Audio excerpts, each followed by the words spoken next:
Be the Bridge community. We have a special treat for you today. You may recognize her voice. You may recognize her face. But some of you who listen on podcasts, you won't see her face. But if you tune into our YouTube, you may see her face. But we have none other the Faitth Brooks with us today. And so if you're not familiar with Faith, Faith was, at one point, she was on staff with Be the Bridge. So I'm going to tell you a little bit about who Faith is, and we're going to jump right in. Faitth Brooks is a writer, speaker, social worker, activist, and the co-host of the podcast Melanated Faith. As an activist, she engages with nonprofits to find sustainable solutions to systemic issues. In addition to acting as a strategist and consultant for brands and influencers, her nonprofit work has included serving as director of programs and innovation for the fabulous Be the Bridge. You know, I had to throw that in there. And as a director of a women's empowerment for Legacy Collective. Faith is passionate about leveraging her speaking and social media platforms to enliven collective liberation centered on the sisterhood of Black women. I don't think I said that one right, but hey, we'll be all right. Okay. So, Faith, how are you doing? I'm doing good, Let the community hear your voice. Hi, community. How's it going? So, Faith, okay. So those of you who don't know, Faith has since moved to the DMV area. Tell us a little bit what has been going on in your life since moving from Atlanta to DMV. Give us an update on all the things. All the things. There's a lot of life that has happened in a year and a half or so. Mm-hmm. Maybe it's more now. I don't know. I can't tell you. I couldn't tell you. Yeah, I don't know. I'm like, I'm all my years are running together. Exactly. Once we hit 2023, I'm like, I don't know the dates anymore. So I got married in December of 2021. That's one of the biggest changes. And so I moved to the Maryland area in May of 2021, and I lived with my brother and his family for a while, and that was a lot of fun. And then at the end of the year, around the year or so of us dating, my husband proposed to me in like the most romantic way. He proposed to me at Chateau Elan. If you live in Atlanta, you know where that is. Oh, yes. And it was just such a beautiful weekend. He had everything planned to a T. And if you get to know my husband one day, then you would know that he is a planner and he loves planning big surprises. That's just who he is. So if you tell him you like big surprises, so that's I love it. I love big surprises. It worked out. It worked. So yeah, he planned that, and we decided to elope, and that was, the best decision we ever made. We were so glad we did. And then a month later, we got a puppy, and it was probably the most wild thing that we did right after being newlyweds. When I look back on it, we could have. He wanted to wait, but I was like, no, I just have to have this dog. I saw this girl post a picture of him, and I just felt like he was meant for me. Like, I need him. And so I convinced my husband to get on a plane with me and fly to Dallas to get this dog. Oh my God. And we flew to Dallas. We got the dog, and Marcel was so stressed. Like, how are we going to get this dog home? Like, oh my God. And so we ended up getting medicine from the vet that was approved, and it basically knocked him out. It put him to sleep for a little while, for the whole plane ride. And then we brought him home. So what's the dog's name? Tell everyone the dog's name. His name is Kobe. So she's a dog mom, Kobe. I'm now a dog mom. I talked so much smack to Tasha when she got her dog. I was like, You're crazy. Why are you doing all this stuff for this dog? What in the world? I don't understand. And I have to eat all my words. Right? Yeah, I know now. I have to eat all my pictures. She sent me pictures of him with his little sweater on. Terrible. I've become them. Kobe is like 60 pounds, right? Yeah, he's big. But you've become one of those people. I I'm have. telling you. And that's the thing. Like I used to pick at other people and laugh at other people. And now with Chala, it's like it's just terrible. It's just really terrible. Like It is. yeah.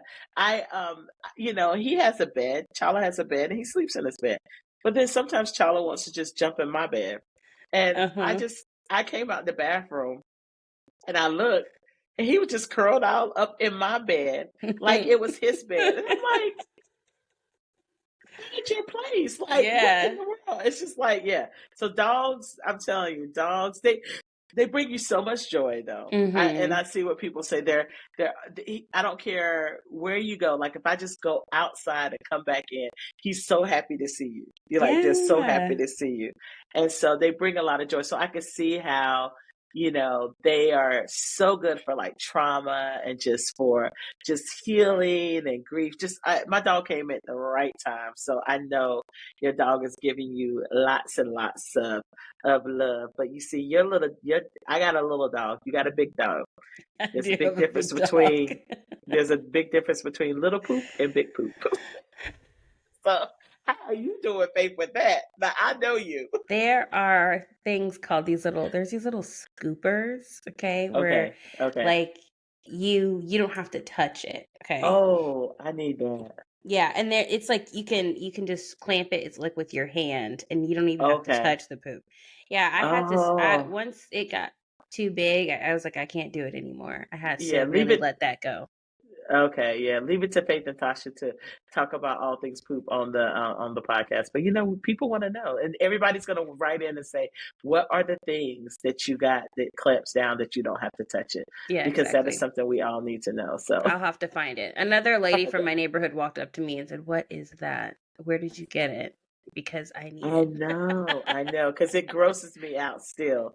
It Oh still yeah. grosses me out. So yeah, but he's Charlie's doing a little better with his barking. So he really got bad. Like you probably haven't seen him. You haven't seen him in a long time, but he Hmm. got really barky for a period. So we've done some things to kind of curb it, training, and all the things. So yeah. So Aw, Faith wrote a book. I did. You wrote a whole entire book, and the book is called Remember Me Now. And just knowing a little bit about your background. One of the things that the book talks about is the wholeness of wellness as a Black woman. We're often praised for our strength and resilience, but but you say in your book that you want people to know that the stereotype doesn't have to define them. So we're not always full of strength. We're not always resilient. Tell the audience about that, because I think a lot of times when people say that, they're like, "Oh my goodness, as a Black woman, you're so strong, you're so resilient." Yes, that's true. But when you're feeling the opposite of that in times, and sometimes you don't want to be strong. Hmm. I just remember. When I was going through, just the death of my dad, and I remember one of my aunts saying, "Come on, be strong," when I was crying. And I'm like, I don't want to be strong, Hmm. and I don't want to be strong. I want to lean into this. Like I need to lean in this because it's going to help me be better on the other side of that. So explain, why you write about that in your Yeah, book. I think oftentimes like there's a lot of intention behind saying, Hmm. oh, like strong Black women. Hmm. But I think it takes like an element of our humanity away, Hmm. because we're not strong always, and we don't have to be Hmm. strong always. Right, right. And it doesn't give us space or room to be able to tap into our own vulnerability. Not only that, like subliminally, for us, we can begin trying to live up to trying to be a strong Black woman, trying to live up to that trope.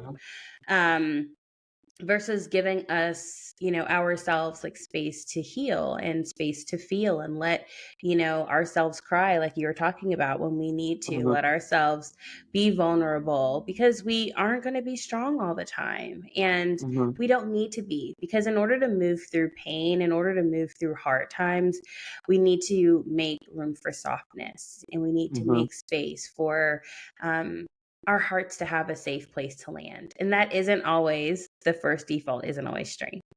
Right, right. I know this is, I'm going to take us back a little bit. We met in, I want to say 2014 or maybe Around there. 2015. 2015 2015. maybe? Yeah, 2015. It was 2015. And we were at a conference, and a mutual friend introduced us to one another. And I just never forget, I think we were in a staircase. And I always describe what you had on because you were walking in these big old platform shoes. Woo! I had How you doing in those 24-year-old shoes knees, now? okay? Exactly. These knees ain't the same anymore. Right? And people tell you that. My stepmom used to tell me, she's like, have fun with those shoes now because you ain't gonna be able to wear them later. And I used to laugh about that now. But how you doing with those shoes, Faith? They're nowhere to be found. They're retired. They're retired, right? They're retired. And you said, I need to know you. But it was something about that. We both lived in Austin at the time. And, and people hear me talk about Austin. I just want people to know, first of all, I loved living in Austin. I really did. Even with all the challenges, Austin is a beautiful city. I love the outdoor environment. It was just very different from what I was used to, but different isn't always bad. It was just very different. And when you come from an environment that I had come from being in Atlanta, it was a culture shock for me. And so people here, sometimes they say, oh, I know you didn't like Austin. I'm like, wait a minute, I need to be correct. Like, I did love Austin. I didn't like all the things about Austin, but I really consider Austin like a second home. I love going back there, and I met some of the nicest people. This is where Be the Bridge started. I mean, just where I was able to do and be everything God had placed in me to do, during that season. And so, just saying that. So you were one of those people who you grew up in Houston, right? Mm-hmm. And you were we met in Austin, but you had a similar story as far as like the environments that we were in. Austin is predominantly white, and so why were you so excited at that moment? Why were you so excited at that moment, Faith? When you saw another brown girl, you were like, oh my goodness, no. I could, this was new for me being raised in Houston. Yeah. To go to Austin, I had been one of the only in many predominantly white environments. So that wasn't new to me. However, what I was not prepared for living in South Austin was that I could go a week and maybe see one Black person or no Black people. And I was shocked. I was like, what did I do? I've made a mistake. But I like you, I loved Austin. I met so many good friends there that I'm still friends with to this day. I feel like I was really able to create community, but it was so hard for me not having diversity. So when I saw you, I was like, oh my gosh, there's another one of us in this place. I might be able to just hang on a little longer. Right. Right. And one thing about being in Austin, like you would go to, I was a part of this group called the Black Austinites, and this was just a place where Black people can meet up and get to know one another. Because when there's so few of you in the city, you would go a week, like Faith said, and not see anyone. And it was that thing when when you're in a store and that awkward thing when you see another person, you're like, hey, the awkward, like, hey. See me? I mean, I have randomly gone up to people at, the ice cream shop, and, and they're just thinking the same thing, like, oh my God, you live here? Where do you live? Right. Like one of those. And if you haven't been in that experience, like, I know, like, we're talking from experience, but if you haven't lived that type of experience, it's probably hard to imagine. But just imagine, those of you who are listening, if you're in a community and it's, let's say it's all white people. I mean, excuse me, all brown people, and there's no other white people, and you would go weeks without seeing another white person. You can't even imagine that. And if that was the case and you saw another white person after you hadn't seen another white person in like 2 weeks, what would you do? You got to be glad to see that person that you feel that you identify, you have some similarities with. And so that Mhm. was just that story of Austin. But you talk about just that first generation of suburban Black girl growing up. You spent a lot of time in within predominantly white spaces. Tell us a little bit about that and how that has shaped you into the person that you are today. So when I was younger, my brother and I were homeschooled, which was very rare for Black kids to be homeschooled back then. Um, there's So we more. do that too, right? Yeah. Yeah. There's a lot more Black people homeschooling their Mm-hmm. kids these days, so it's not nearly as like taboo as it was back then. Right. But we were, my grandparents were kind of nervous. My parents had already made the move to the South after, my family was a part of the Great Migration, my great grandparents. And so for us to go back to the South, they were kind of like, what are y'all doing? To my parents. And you're going Mm-hmm. to homeschool those kids?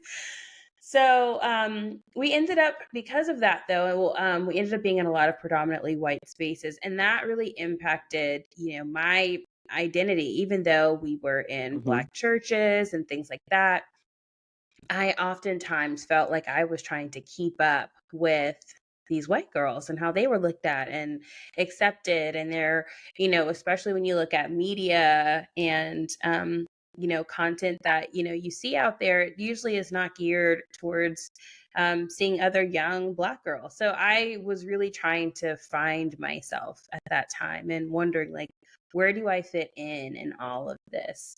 And so I spent my younger years trying to find my way to fit in. Mm-hmm. And oftentimes that I felt like gave me a little bit of this kind of like identity crisis. And it wasn't until I got older and I went to college and kind of had my own experiences, once again being one of the only in the room. It gave me the courage, though, that I needed to accept myself and to love myself as I was, Mm-hmm. without trying to feel like I needed to fit in with anybody. But that was a journey for me. It didn't happen instantly. Like, it was a journey. Mm-hmm. And I know you talk about just your college experience. I've heard some of that story, and what advice would you give? I was just at a wedding a few weeks ago, and one of my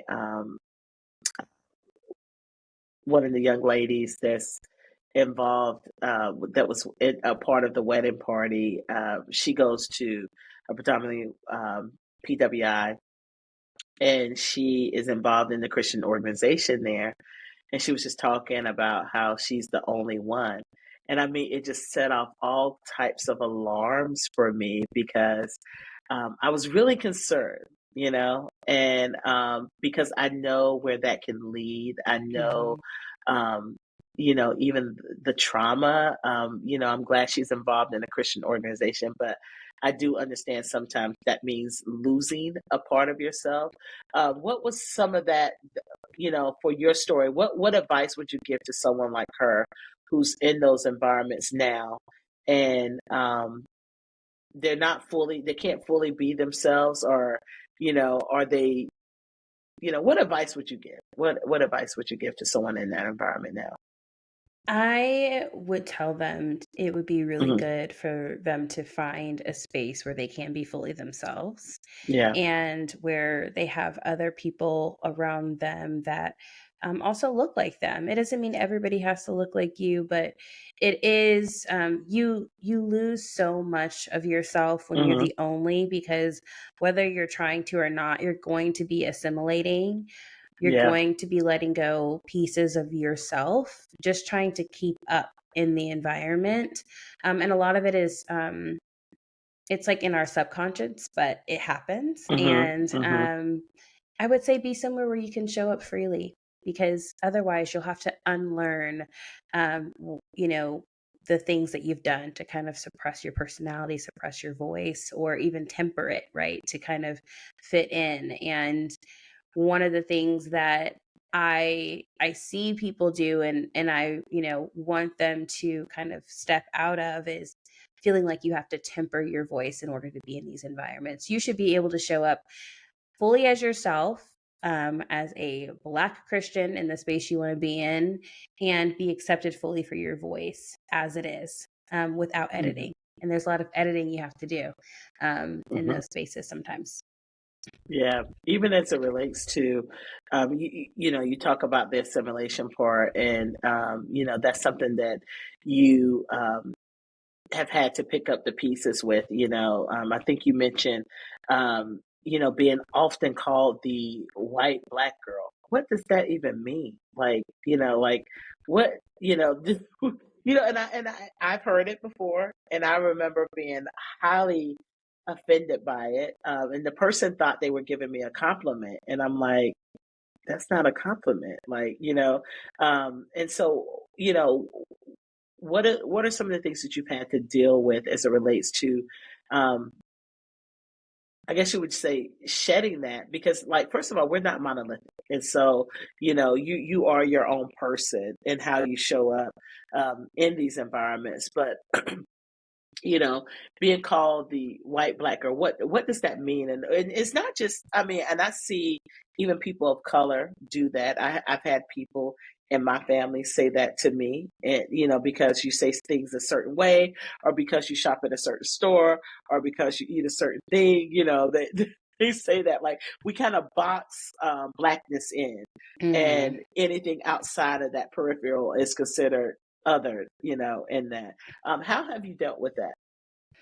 Yeah, so when I was younger and I was called a Black white girl, or they would call me like an Oreo, Black on the white outside, white on the inside, and I was trying to fit in so much that I was like, okay, like I was accepting of it. I was happy about it. I was like, I'm fitting in, and this is what I'm talking about. That's why I'm saying, Right. girl, leave, because you'll have to. You'll have to undo what I had to undo. Right. You have to detangle yourself from that. Yeah. So I had to ask myself, why I wanted to be accepted, why I was okay with myself being called a Black white girl growing up. What did that mean to me? Why was I, happy about that proximity to whiteness in the way where I was trading myself, trading my identity and all of those things. So first I had to dig deep and start there. And that happened in college. That was like where that process was really beginning for me. And the other thing I would say is that I had to really begin the journey of understanding that I was okay as I was as a Black girl. There were Black people who also told me, you're like a Black white girl because of the way you talk. And the truth is, my mom she didn't let me talk slang. So, we were going to get in trouble if we did. So, I mean, this is just kind of like what she, how she taught me how to speak, if you will. So. And if you've ever met Faith's mom, who is beautiful inside and out, you would know exactly what she's talking about, but, just and this is the thing, Faith, and I know, like, I'm trying to be careful here, in how I say this, but I'm just going to be real on this podcast, you guys. Let's be real. Like, when I was talking to this young lady, I wanted to say, get out, like, get away, like, you need to go far, far away from it, because I can see this 10 years from now, what she's gonna have to really deconstruct it, untangle herself. And you can see it sometimes wearing on their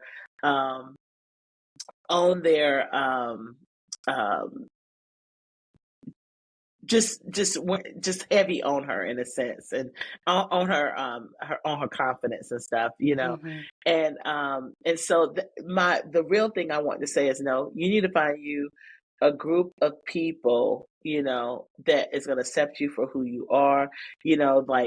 This way is not the only way as it relates to Christianity. Right.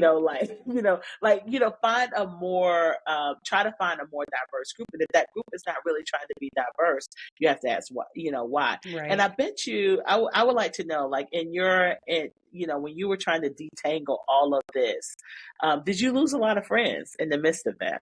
Oh yeah, I did lose Yeah. friends. I can tell you that through all of high school and then my early 20s, I had more white friends than I did black friends. And, now I'm in my 30s, I have more black friends than I do white friends. Most of those people that I would say I consider to be super close to or the best of friends, we really aren't friends in the same way. Those friendships are more like we're associated or we see each other on social media, but we don't really talk much. There's so many things that you hit on in your book, and you talk about the community of sisterhood as it relates to Black women, and that's so important, and in our relationships with one another, and and how you can find courage and freedom in that. But you also talk about the purity culture and overcoming the language of shame. The shame of your past doesn't have to hold hostage. Growing up, I know, in church, when you talk about, the purity culture, what was that like for you? Yeah, so we used to have this, in church and, in youth group. I know like youth groups were more popular like back then in the way they're not as much today, but in youth group, they used to, do the whole, like, don't have sex before marriage. And then especially for the girls, they would do this example where they would take a flower and have everybody take a petal off of it and pass it down the row. And then they would say, you ding it. I there have a lot going on right now. Just go ahead and repeat back what you were saying. Okay. So they would tell you to take a flower, they would pass it down the row, and everybody would pick off a petal. And at the end, whoever had the flower at the end, they would say, hold it up. What's there? Nothing. You know why? Because they gave themselves away. And so if you are just out there having sex, you're going to have nothing to give to your husband. Oh my God. Like traumatizing. But they never did this for the men, right? No. They might have been on the row, but they're picking the flower petal off. And anyway, but that's a whole nother podcast right there. Because I have, child, we did the same thing. Go ahead. You know what I mean? I am just, I'm personally offended by that example and many others that occurred, that happened where they were essentially saying, like your value is your virginity is kind of like indicative of your value as a woman and your value to someone and your value to have a good relationship one day. Yeah. And that's so unhealthy. Yeah. I spent so many years trying to detangle myself from that line of thinking because I began to like idolize marriage, trying to be this, perfect person when it came to, being a virgin and just all this stuff. It just makes it so complicated. And not only that, it was another mindset, thing, because when I was one of the only in those spaces as a Black girl, I also was not being looked at as somebody to date or bring home. They were not trying to take me anywhere. It was like, this is my friend, or I might flirt with you, but I could never take you home to meet my family. And that just really did a number on my self-esteem as well. And so I just think the way that we talk about these things, especially within church, has to change because the language of shame is not empowering. It's actually really damaging. Yeah, that's good. What is the message that you would want readers to take away from your book? what is that message that you would want? If someone is saying, remember me now, what is she trying to communicate in this book? What is the message, the one message you would want someone to take away from? I would really want people to take away from the book that healing is possible. Healing and wholeness is possible. It doesn't Mm-hmm. matter what happens in your life, where you feel like you've, what you've gone through or you've been through, the things that maybe have happened to you, that healing is possible and that you can love yourself and you can find Mm-hmm. freedom. And if you feel like you've lost yourself, you can Mm-hmm. rebuild your life again. And Mm-hmm. I want people to feel empowered. Listening to you talk about Mm-hmm. that girl reminds me so much, of myself. And I it's know. like, I want her to be like, girl, listen, there is hope. There is change. You can Yeah. do something different. You can write a new Yeah. story. You don't even have to detangle, free yourself. Yeah. Right. Right. So, Right. I hope people find confidence in themselves. And if you are a Black woman, I especially hope that you see the beauty in who you are and in, Mm-hmm. our culture and heritage and just how special you are. I spent so Yeah. many years unsure of myself, and Mm-hmm. having that reassurance and that sense of confidence that I do now, it would have been so nice to have experienced that sooner. So I hope Yeah. people Yeah. find hope and peace when they read the book. Yeah. I was watching on it was on one of the social media platforms yesterday. There was this woman. It was kind of comedy because she had the story all wrong, but it was like she was talking. She was in a subway station, and she was like, things are just wild out here. She said, but I'm so proud of these Black men. And then she was like, look at him right here. They're standing.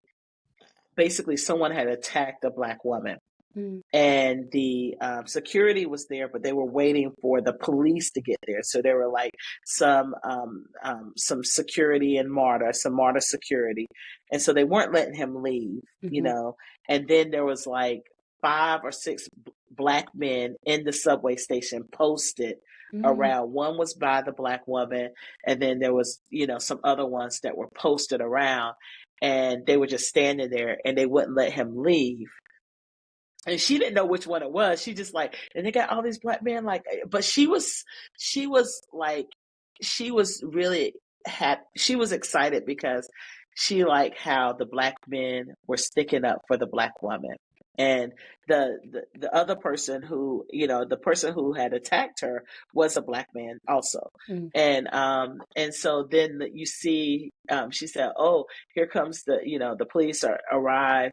And then, everybody start clapping, and then, they go over there to make sure she's okay. And then they kind of leave. But you see all these men, even some of the one that she thought was the perpetrator was actually one of the ones that was making sure the other guy wasn't leaving.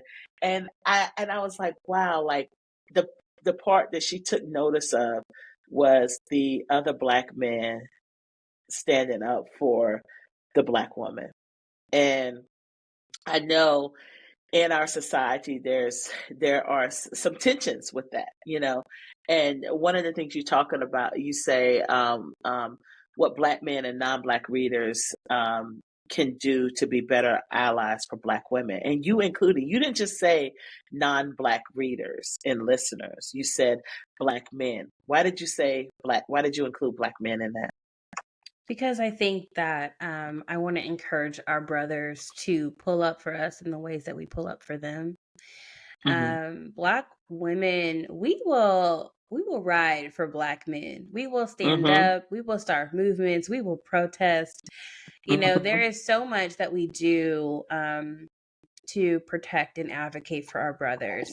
And sometimes you don't get that same sense of protection and advocacy and affirmation, even, if you will, from our Black brothers. And I think it is important for them to not only see us, but also give us our flowers. And I think that is just really an important part and something that I feel like is something we have to name within our community and call our brothers in, call them in to really see us and show up for us in the ways that, in the same ways that we show up for them. Yeah. the patriarchy is real, especially within the Christian space, especially, you know, within, within Black men. And we see it, even throughout the civil rights movement, where there was a lot of the orchestrating and the strategies that were developed by Black women like Diane Nash and many others, that are not mentioned. We didn't know about some of those women until Ava DuVernay actually did the movie Selma. And then it was like, oh my goodness, Dorothy, like, there was a woman that also got, beat up on the bridge too. Like, you know what I'm saying? Like on Bloody Sunday, like we had no idea because our stories have been hidden, in many ways. And we see that in the movie Hidden Figures, and just throughout history. But it doesn't mean, it's not necessarily always have been white men, but it also have been Black men. And so it's like your responsibility, as a man, as a Black man, to give women their credit, That's right. to lift women up and to affirm that, because, without a woman, you wouldn't be here. So,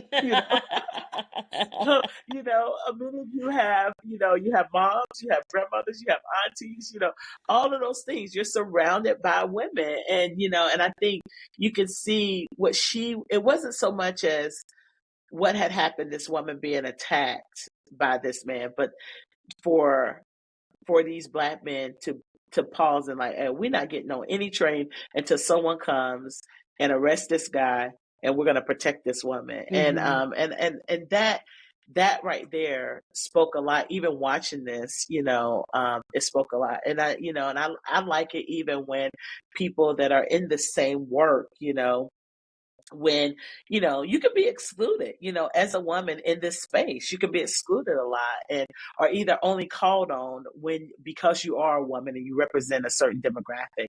And so we get that, but I like how you include that and telling people to unpack their own biases, and to practice humility, and to educate themselves, on these systems, and how sometimes the systems can pit us against each other. And that's really important, And so, and as we get to the end, I want to talk about, there's this show that you were on. Good Morning America. How was that experience? Did you get to share what you wanted within the interview? I didn't get a chance to look at the interview, but I saw you getting prepped for it. I didn't find out about it until much later. But how was that experience? And did you get an opportunity to share what you wanted to in the interview? It was amazing. It was so much fun, and it felt really cool to have my brother and my husband there with me. They are just, they're just fun guys. They really relax, so it worked out really well to have them there. And it was just such a blast. The people were so kind, and I feel like I did get to share what I wanted to. It was very quick. I know. It was like, a 3 minutes. When I sat down, I thought I was going to have like just a minute to catch my breath. But I did not have that. I sat down and they said hi really quickly. And they even diverted a little bit and went off script from what I thought they might ask me. And I was like, oh, okay, we're changing. We're changing course here, and I had to think on my feet, but that was okay. But it was good. It was a lot of fun, and I was really grateful to get to do that and have my family with me. So it was really special. I know you like New York. I like, that's like one of my favorite places. So anytime there's an excuse to go there, I love going there. So in your book, you make a dedication to your mother, your grandmother, and the ancestors who survived so you could soar. What does that mean for you to have words written down? I know this is something you started with your grandmother earlier on. If she was here today, what do you think she would say to you? Oh man, that just makes me cry just thinking about it. I think she'd be so proud. She would. Yeah, she would just be so proud.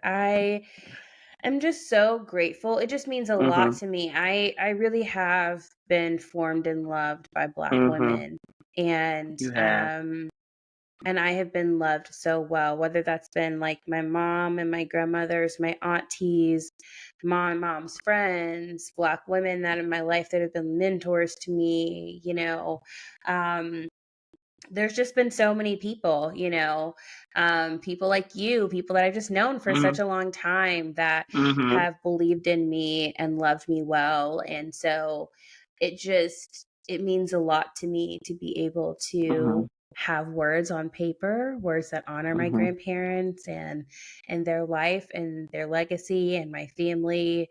It's just very special. I'll always want to honor my elders, and I'll always want to honor the Black women in my life. Yeah, you have been surrounded by such strong, gifted, praying women. I've had an opportunity to spend a lot of time with your mom. She was my walking partner during the pandemic. And so, we got each other through the pandemic, all of us, But a lot of people are not as fortunate, and you just have a beautiful tapestry of just ancestors cheering you on that I know that are very incredibly proud of you. I am proud of you, and so glad to know you. And what are some things? Um, um, what are some things that is within? There's so much happening in our world. Like there's a lot of beauty happening. There's a lot of um, uh, um, good things happening, but there's also this sense that I'm trying to put words to right now that I feel there's like a disengagement, in a sense where I feel like we're leaning into the past a lot, where we're allowing things from the past to continue to take root, and this is like this disengagement. And so that I know right now that's bringing me deep sorrow because you see how silence can perpetuate that, Hmm. more and more. What are some things that are bringing you sorrow that are causing you to lament during this time? I would say some of the things that you mentioned in terms of feeling like Hmm. we're going backwards, Hmm.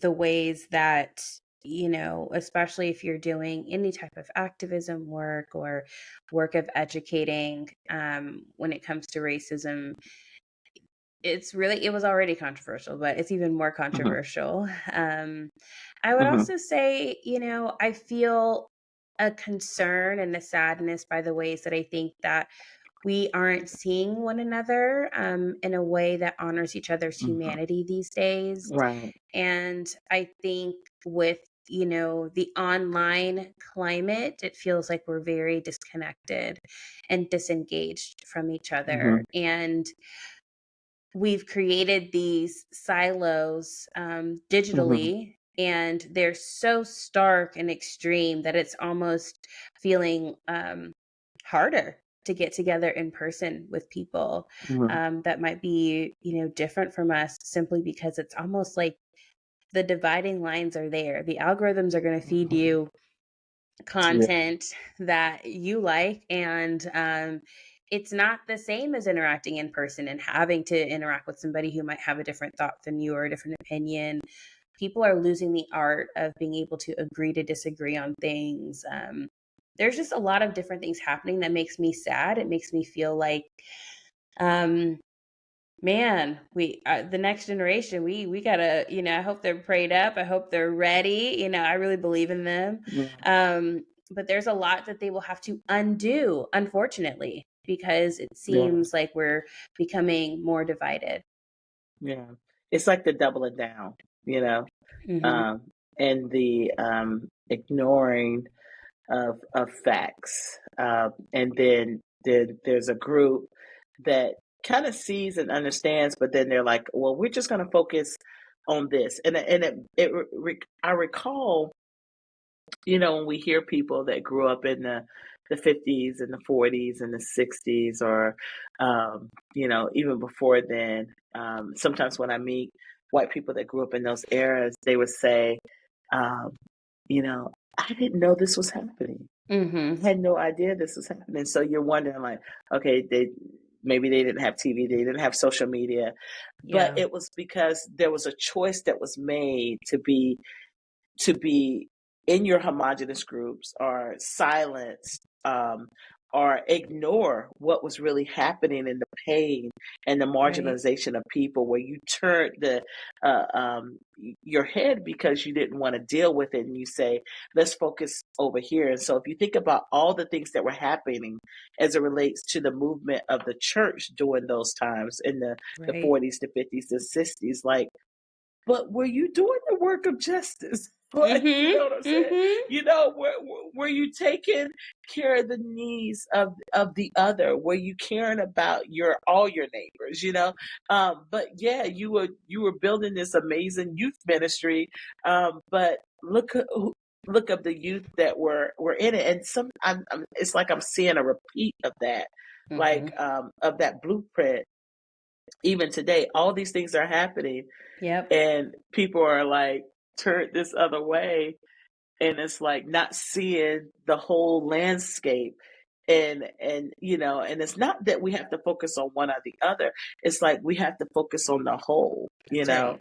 of what's happening. So yeah, that's that's something I think that we continually have to be a voice for, and that's why King led us to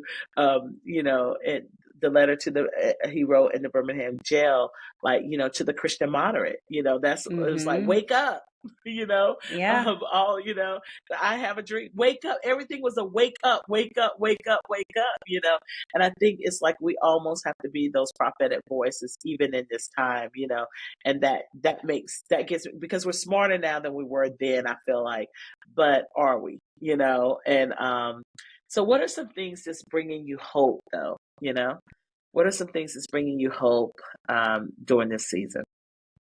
Well, like I mentioned before, the next generation, they bring me great hope because Mm-hmm. they're very focused, they're very Mm-hmm. engaged, and they really like care Yeah. about people. I Yeah. mean, these are the kids that everybody got a trophy, even if, their team didn't win. You know what I'm saying? And and what I love about them is that they want everyone to be included. And I love that. I love Yeah. that. I feel like they really see people.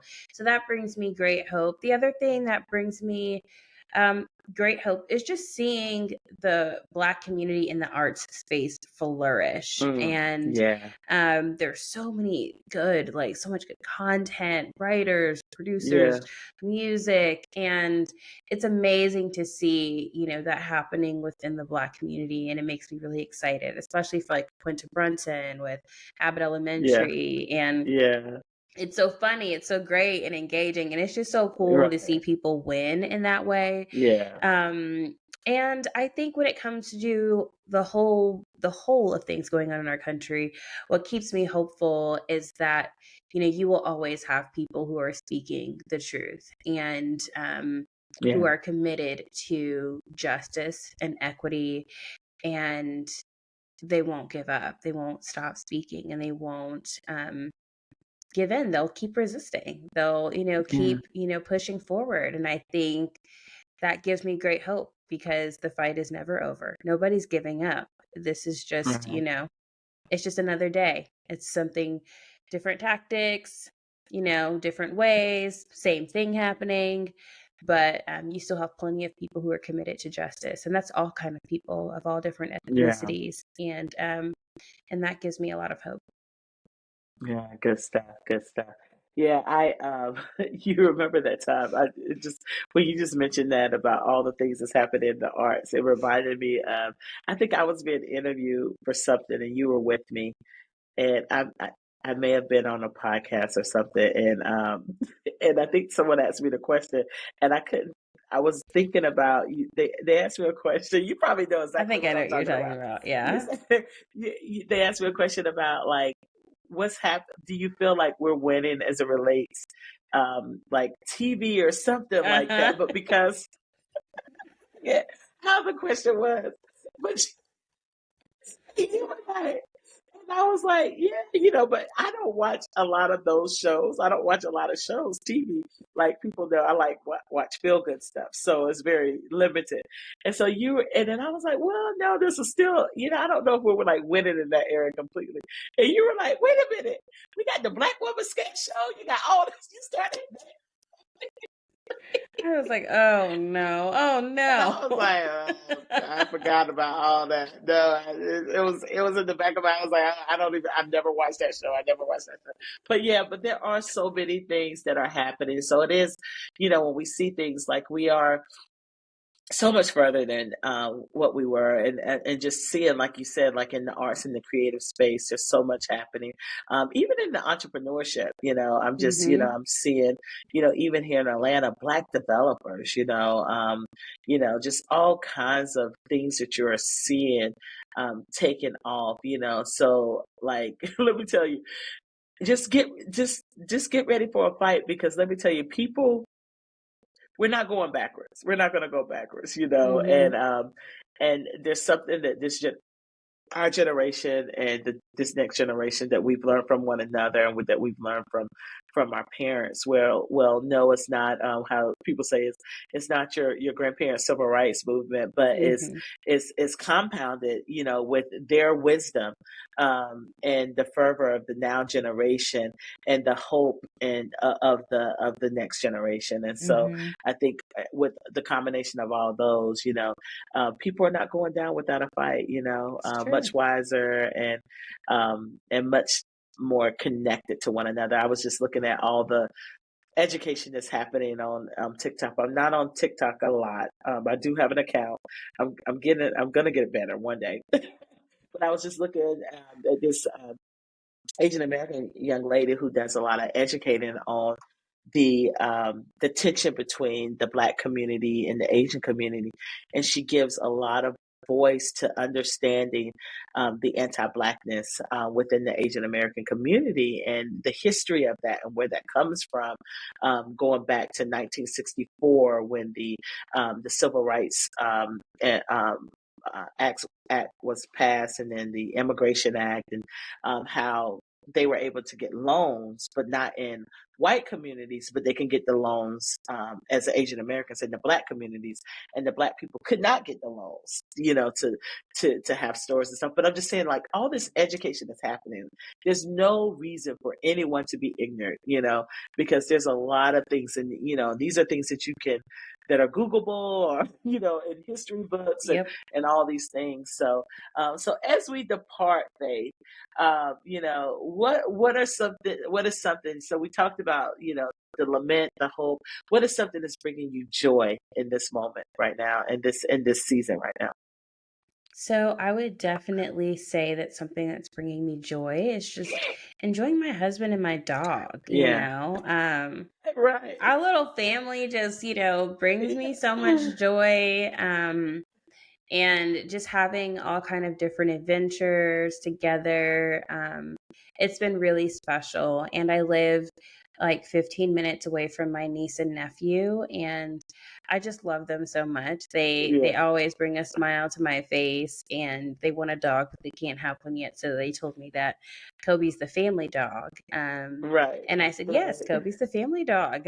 So yeah, I just feel like the simple pleasure of being able to be near my family and enjoy life together. It's just really special. I don't take this for granted, and we'll never get this time back. And it's just, who knew having a matchmaker, Autumn, I know, cough, would change my whole life. And it's been really great. Yes, we have a matchmaker on the Be the Bridge team that has that's matching people all across the world. People probably are saying, "What about? Well, she matched you. She ain't ready for me. She's not ready for me." But I'm so grateful for you. So grateful for your voice. The book is called "Remember Me Now" by Faitth Brooks. we'll have all the things in the show notes. So Faith, thank you so much for joining us on the Be the Bridge podcast. It was great to see you and to hear you. Tell your niece and nephew, I know they are like big now. What are the ages now? What are their ages? Caden just turned 6 and Dean is Oh 4. my I'm gosh. going to his birthday Oh my party gosh. today. So yeah, Okay. it's crazy. Well, tell Caden I Time said happy flies. birthday. They are growing up. So you have a good one, and thank you so much. Thank you.